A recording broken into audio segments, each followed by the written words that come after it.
Hi friends, Bandla Ganesh. ఇతన్ని పేరుతో పిలవడం కంటే పవన్ కళ్యాణ్ భక్తుడు అని పిలిస్తే చాలా బాగుంటుంది. ఎందుకంటే పవన్ కళ్యాణ్ ప్రీ రిలీజ్ ఈవెంట్స్లో అయితే బండ్ల గణేష్ పవన్ కళ్యాణ్ గురించి అంతలా మాట్లాడతాడు.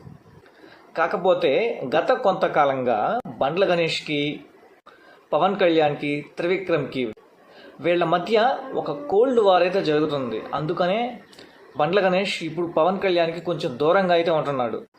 అలాగే ఇప్పుడు బండ్ల గణేష్ అయితే తన ట్విట్టర్ అకౌంట్లో ఒక ఆసక్తికరమైన పోస్ట్ అయితే చేశాడు.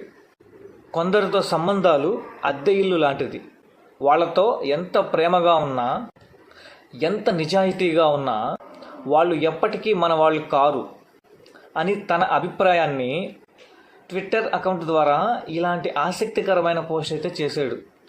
ఇప్పుడు ఈ పోస్టు ఎవరిని ఉద్దేశించి పెట్టాడు అని అయితే మీరు అనుకుంటున్నారో కింద అయితే కామెంట్ చేయండి.